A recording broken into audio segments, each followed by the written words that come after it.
পটুয়াখালীর গলাচিপায় চরবিশ্বাস শীর্ষক সিরাত মাহফিল ও দোয়া অনুষ্ঠিত হয়েছে। বিস্তারিত মাহবুব শিকদারের পাঠানো প্রতিবেদনে। গলাচিপায় ইসলামী আন্দোলন বাংলাদেশ চরবিশ্বাস ইউনিয়ন শাখার উদ্যোগে পবিত্র রবিউল আউয়াল মাস উপলক্ষে গলাচিপায় ইসলামী আন্দোলন বাংলাদেশ চরবিশ্বাস ইউনিয়ন শাখার উদ্যোগে পবিত্র রবিউল আউয়াল মাস উপলক্ষে প্রিয় নবী হজরত মোহাম্মদ সাল্লাল্লাহু আলাইহি সাল্লামের জীবন আদর্শ শীর্ষক সিরাত মাহফিল ও দোয়া অনুষ্ঠিত হয়েছে। দলের সাধারণ সম্পাদক আল আমিনের পরিচালনায় মাহফিলে সভাপতিত্ব করেন মাওলানা মোহাম্মদ ইমরান নাজির, সভাপতি ইসলামী আন্দোলন বাংলাদেশ চরবিশ্বাস ইউনিয়ন শাখা। মাহফিলে প্রধান অতিথির বয়ান পেশ করেন হজরত মাওলানা মুফতি মোহাম্মদ নূরে আলম নুরানী, চরফেশন ভোলা। বিশেষ অতিথি মাওলানা আব্দুল মান্নান সাহেব, সহসভাপতি ইসলামী আন্দোলন বাংলাদেশ গলাচিপা উপজেলা, মাওলানা মুফতি মোহাম্মদ রেজাউল করিম, হাফেজ মাওলানা মুফতি মোহাম্মদ ইব্রাহিম খলিল, মুফতি মোহাম্মদ শহীদুল ইসলাম। আমন্ত্রিত মেহমান হিসেবে উপস্থিত ছিলেন বিভিন্ন শিক্ষা প্রতিষ্ঠানের প্রধান শিক্ষকগণ ও সকল রাজনৈতিক দলের নেতৃবৃন্দ। মাহফিলে বক্তারা বলেন, অন্যায়, অবিচার, জুলুম, নির্যাতন, গুম, খুন, ইফটিজিং বন্ধ করে আদর্শ ও কল্যাণকর রাষ্ট্র গঠনে রাসূলের অনুসরণ করতে হবে। শেষে দোয়া ও মোনাজাতে আগস্ট ও জুলাইয়ের বৈষম্যবিরোধী আন্দোলনের জীবনদানকারী সকল শহীদের জন্য দোয়া ও আহতদের সুস্থতা কামনা করা হয়। সাল্লাল্লাহু আলাইহি ওয়া আলা আলিহি ওয়া আসহাবিহি ওয়া বারাকা ওয়া সাল্লাম।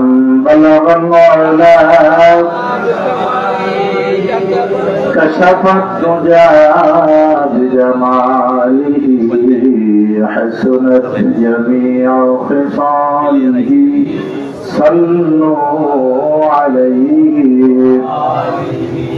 हदूलों में तेरी घुरसात, गलियों में तेरी फिरता, गहे जार जार रोता, गहे बेकार होता।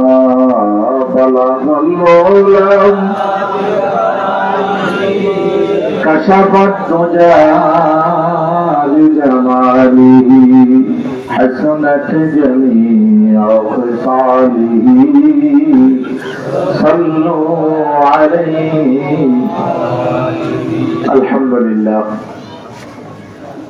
चरबिश्वास इस्लामी आंदोलन এবং সকলের সমন্বয়ে ঐকান্তিক চেষ্টার ফলশ্রুতিতে বাস্তবায়িত আজকের এই সিরাতুন নবী মাহফিলে উপস্থিত অত্র এলাকার হযরত উলামায়ে কেরাম, আইম্মায়ে মাসাজিদ, খোতাবায়ে মাসাজিদ, বিভিন্ন নেতৃবৃন্দ, আমার আদরের স্নেহের আজিজ তালাবা, সকল মাদ্রাসার ছাত্র ভাইয়েরা, সম্মুখ পানে বসা দিন দরদি ইমানদার মুসলমান ভাইয়েরা, আল্লাহ তাআলার দরবারে শুকর সুজুদ যে আল্লাহ তাআলা আমাদেরকে আল্লাহ রাসূলের সিরত, আখলাক, চরিত্র, স্বভাব, অভ্যাস, রাসূলের করণীয় বর্জনীয়, রাসূল কি জন্য এসেছেন, কি শিক্ষা দিয়েছেন, কিভাবে এসেছেন, এই বিষয়গুলি আলোচনা করা এবং শোনার একটি দ্বীনি মজলিসে উলামায়ে কেরামদের সম্মুখে আমাদেরকে আল্লাহ তাআলা বসার একটি সুন্দর আবহাওয়া, পরিবেশ সৃষ্টি করে দিয়েছেন। এজন্য কালিমাতু শুকর আলহামদুলিল্লাহ।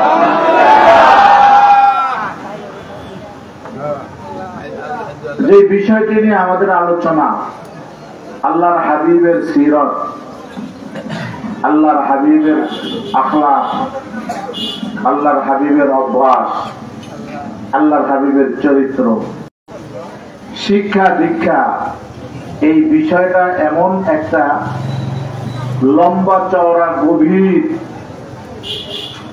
এত বড় একটা বিষয়, যেটা অল্প সময়, যে আমাদের নামাজের পূর্বে যে সমস্ত উলামায়ে কেরামকে সময় দিয়েছেন বরকতের জন্য, আমাকে যে সময় দেওয়া হয়েছে এটা আলোচনার জন্য, কিন্তু যেই বিষয়ের আলোচনা এটা 2-4 সপ্তাহে 200 আলেম একত্র করে পাঁচ সেক্টর করেও যদি আলোচনা শেষ করার চেষ্টা করে, সকলের সময় শেষ হবে, নবী আলাইহিস সালামের সিরত আলোচনা করে কেউ শেষ করতে পারবে না। আপনার আমার নবী যেরকম শেষ নবী, তেমন শ্রেষ্ঠ নবী, মহামানব, তার জীবনীটাও সেরকম মহাজীবনী। পৃথিবীর শুরু থেকে শেষ পর্যন্ত কোন মানুষের জীবনীতে প্রথম শৈশবকাল পাবেন, কৈশোরকাল পাবেন না, কৈশোরকাল পাবেন, শৈশবকাল পাবেন না, শৈশব কৈশোর দুইটাই যদি পান, যৌবনকাল পাবেন না, শৈশব কৈশোর যৌবন যদি পান, বৃদ্ধকাল পাবেন না, সব যদি পান মৃত্যুকাল পাবেন না, মৃত্যুর আগে পাইলে পরে পাবেন না, কিছু না কিছু ঘাটতি আছে, অসম্পূর্ণ আছে, অসমাপ্ত আছে। কিন্তু যার উম্মত আমরা, যাকে আজকে আলোচ্য বিষয় করেছি, তিনি এমন এক মহামনীষী, মহামানব, যার জন্মের থেকে মৃত্যু পর্যন্ত নয়, জন্ম থেকে কিয়ামতের শেষ সময় পর্যন্ত নয়, জন্মের আগেরও কোটি কোটি কোটি কোটি বছরের ইতিহাস কোরআন হাদিসের আলোকে আপনার আমার জন্মে বিদ্যমান।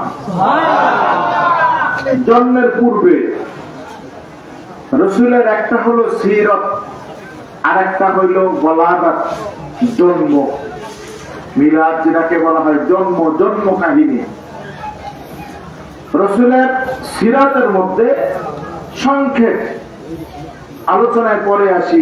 আয়েশা সিদ্দিকা রাদিয়াল্লাহু তাআলা আনহাকে সাহাবায়ে কেরাম জিজ্ঞাসা করছেন, আয়েশা সিদ্দিকা আপনার কাছে হুজুর ছিলেন, থাকছে, খাইছে, ঘুমাইছে, আপনি বলেন তো হুজুরের আখলাক কি, স্বভাব কি, চরিত্র কি, খুলুক কি? আয়েশা সিদ্দিকা রাদিয়াল্লাহু তাআলা আনহার কাছে হুজুর ছিলেন, তার হুজুরে ইন্তেকাল করছেন।